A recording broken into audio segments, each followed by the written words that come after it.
नमस्कार दोस्तों, कैसे हैं आप? आशा करता हूँ बहुत अच्छे हैं और अपना अपने परिवार का बहुत अच्छे से ध्यान रख रहे हैं। आगे बढ़ने से पहले दोस्तों, अगर आपने मेरा चैनल अब तक सब्सक्राइब नहीं किया है तो फिर क्या किया दोस्तों, जाइए ना इसी वक्त मेरे चैनल सब्सक्राइब कीजिए ना, पैसा थोड़ी लगता है इस काम का। दोस्तों, आज के इस वीडियो में हम ये देखेंगे कि आप न्यूजीलैंड का स्टडी वीज़ा या स्टूडेंट वीज़ा भी है उसको कैसे अप्लाई कर सकते हैं ऑनलाइन। वीडियो को अंत तक जरूर देखिएगा दोस्तों। और एक बात मैं क्लैरिफाई कर दूं कि मैं कोई इमिग्रेशन कंसल्टेंट या गवर्नमेंट बॉडी नहीं हूं, तो अगर आप इस वीडियो से कुछ ले रहे हैं तो अपने रिस्क पर ले रहे हैं। चलिए दोस्तों, देखते हैं। तो दोस्तों, सबसे पहले आपके सामने मैंने इमिग्रेशन न्यूजीलैंड की ये साइट खोली है जिसमें स्टडी न्यूजीलैंड सेक्शन में गया। अब इसके बाद हम लोग यहाँ पर इसमें इसी पेज में ये देखिए, यहाँ पर आपको स्टूडेंट वीज़ा का ऑप्शन है। तो यहाँ पर लॉगिन करेंगे रियलमी अकाउंट में। अगर आपके पास रियलमी अकाउंट नहीं है तो आपको अकाउंट बनाना पड़ेगा, रजिस्टर करना पड़ेगा, और अगर आपके पास है तो आपको उसमें लॉगिन करना होगा। तो मैं लॉगिन करने के बाद आपको दिखाता हूँ। तो ये मैंने लॉगिन किया। यहाँ पे देखिए स्टूडेंट वीज़ा का एप्लीकेशन है, मैंने क्लिक किया। यहाँ पर आप, और मैं जो भी वैल्यूज़ दिखाऊंगा दोस्तों सारे सैंपल है, ठीक है, वो किसी लिविंग पर्सन की नहीं। आप जब इंटर करेंगे आपको अपने हिसाब से वैल्यूज़ डालने हैं। ये कुछ कुछ सवाल पूछ जा रहे हैं, आपको अपने हिसाब से इसको आंसर करना है और उसके बाद आप वहाँ पे एप्लीकेशन करेंगे। जैसे पूछा था आप ऑस्ट्रेलियन सिटीजन या पीआर हो, मैंने नो किया, ठीक है, ओके करेंगे। कभी कभी इसमें टाइम लगता है इसको प्रोसेस होने में, तो आपको फिर वहाँ से आगे बढ़ना है।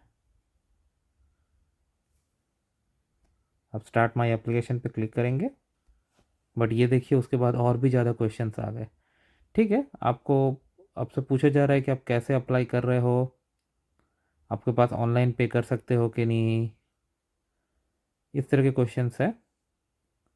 आप स्पेशल वोकेशनल ट्रेनिंग्स की तरह अप्लाई कर रहे हो कि नहीं, आपने रिफ्यूजी प्रोटेक्शन अप्लाई की है कि नहीं, वो सब क्वेश्चंस है। वो सब करने के बाद फाइनली आपको करोगे। बट आपको पेशेंस रखना है, क्योंकि आप अभी तक आप देख रहे हो बार बार वो क्वेश्चन पॉपुलेट होते जा रहे हैं। शायद फिर से कुछ पॉपुलेट हो गए हैं, देखते हैं। नहीं हुए हैं, हाँ फाइनली। तो थोड़ा पेशेंस रखना होगा दोस्तों इस स्क्रीन पे।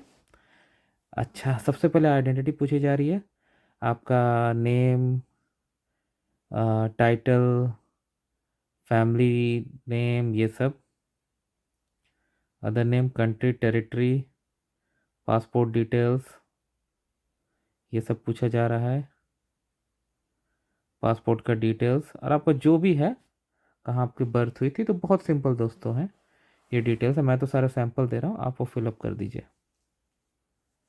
सिटीजनशिप आपके पास कौन सी है, आपका एड्रेस पूछा जा रहा है। ये सब मुझे बताने की ज़रूरत नहीं है, आप इसको बहुत ही आसानी से फिलअप कर सकते हैं।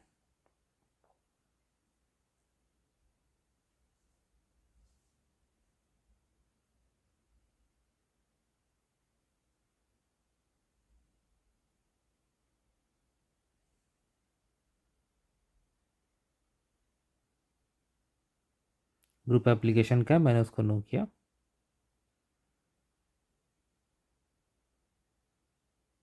और आप इसको सेव भी कर सकते हैं, बाद में आके पूरा भी कर सकते हैं।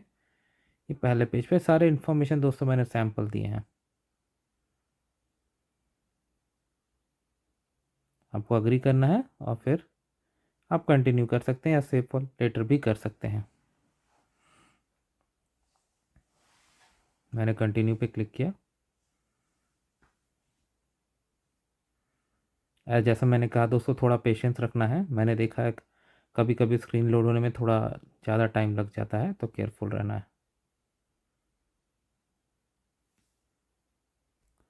ओके, अगले स्क्रीन पे आ गए।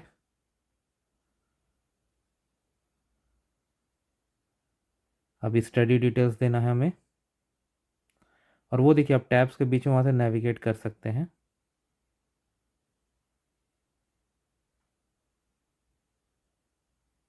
हाँ, किस तरह की स्टडी करने वाले हो वो आपको डिटेल देना है। स्कॉलरशिप है कि नहीं, आप कब आना चाहते हो वो डिटेल आपको देने हैं, कितना बड़ा कोर्स का ड्यूरेशन होगा, क्या आप प्रोग्राम फीस एग्जेम्प्ट हो, उसकी डिटेल देनी है। उसके बाद फिर आपको जो स्टडी करने जा रहे हो उसकी ड्यूरेशन देनी है, टाइप ऑफ स्टडी जो भी जनरली, ऑफ कोर्स आप किसी दूसरे कंट्री में स्टडी करने जा रहे हो तो वीज़ा के दौरान आप ये डिटेल बताओगे ना उन लोगों को मैं क्या करने जा रहा हूँ, तो वो आपको उस हिसाब से देना पड़ेगा। तो जो भी आपके केस में एप्लीकेबल होगा आप उस हिसाब से दीजिएगा। आप ये मत देखिए कि मैं क्या कर रहा हूँ, मैं तो सारे सैंपल डाल रहा हूँ भाई। जो भी है आपका वो दीजिए।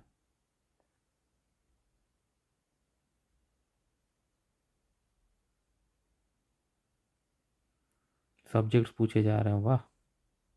और देखिए रेट्रो है और ये फॉर्म काफ़ी ज़्यादा इंटरेक्टिव है। आप जो सेलेक्ट कर रहे हैं उसके बेसिस पे अगला क्वेश्चन यहाँ पॉपुलेट हो जा रहा है।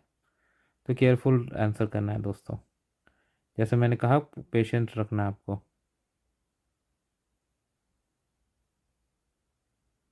तो ये सब मैंने सैंपल डाल दिया। अब आया फाइनेंशियल सपोर्ट पे। ठीक है भाई, पैसे कैसे करोगे वो देखो, वहाँ पर ये ऑप्शन है, तो जो जो आपके एप्लीकेबल हैं वो कर दीजिए।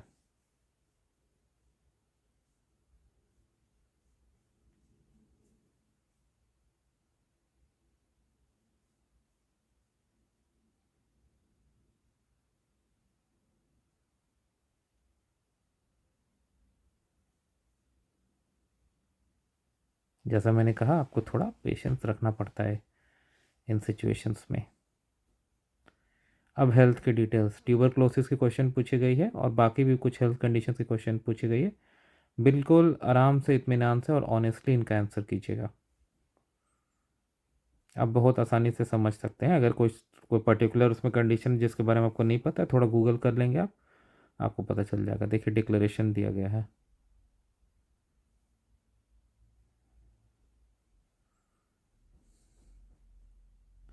कैरेक्टर डिटेल्स दी गई, इसको भी आराम से पढ़ना है दोस्तों। बहुत सिंपल क्वेश्चन है। पूछा जा रहा है कि आपको कभी कोई क्रिमिनल कन्विक्शन है किसी कंट्री में, आप इन्वेस्टिगेशन हुई है, चार्ज किए गए हैं, कोई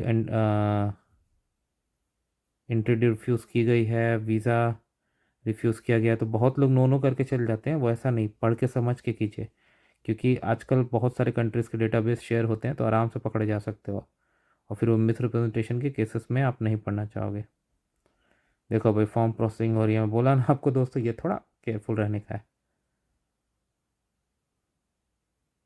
चलो यहाँ तक तो पहुँच ही गए। अब आपसे एजुकेशन एंड वर्क हिस्ट्री डाली जा रही है। अभी भी देखिए बहुत कुछ है। हम्म, बहुत सारे टैब्स हैं, बट ठीक है हम लोग देख लेंगे कि कौन से टैब में क्या क्वेश्चन है। बाकी आप जब करोगे आप अपने हिसाब से करोगे। तो आप डालो detail, start date, in date, name of institution, जो भी है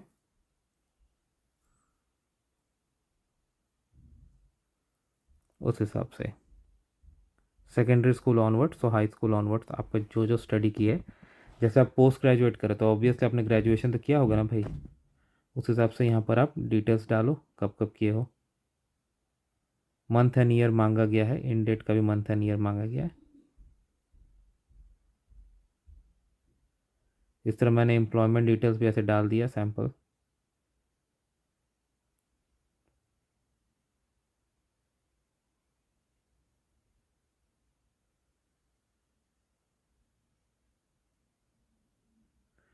सारे फील्ड्स मैंडेटरी नहीं है, बट अगर आपके पास इंफॉर्मेशन है तो ज़रूर प्रोवाइड कर दीजिए और एक्यूरेटली प्रोवाइड कीजिए। उसके बाद आपसे पॉलिटिकल बैकग्राउंड के बारे में पूछा जा रहा है, गवर्नमेंट एम्प्लॉयमेंट या पॉलिटिकल बैकग्राउंड, उसके भी नीचे सवाल हैं, उनको भी आपको अच्छे से आंसर करना है, समझ कर आप कीजिए।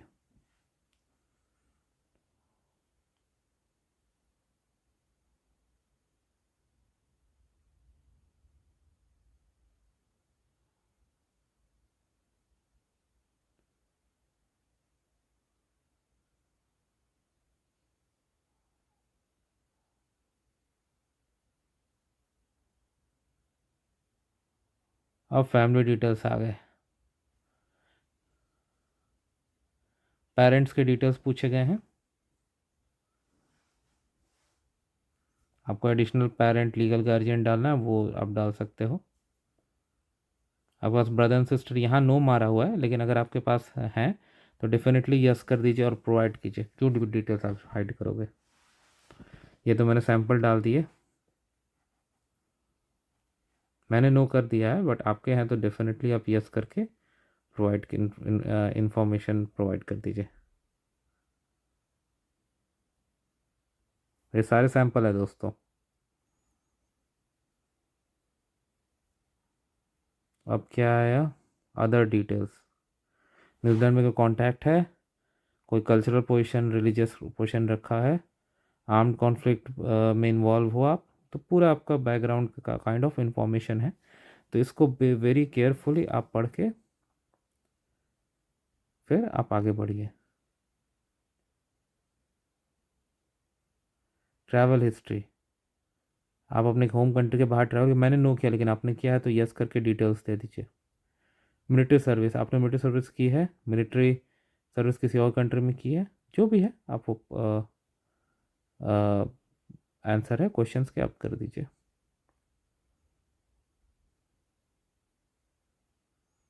क्या आप किसी और के बिहाफ पे हो, आपको कोई सेलेक्ट असिस्ट कर रहा है, तो जो आपका आंसर है उस हिसाब से आपको इसको आंसर करना है।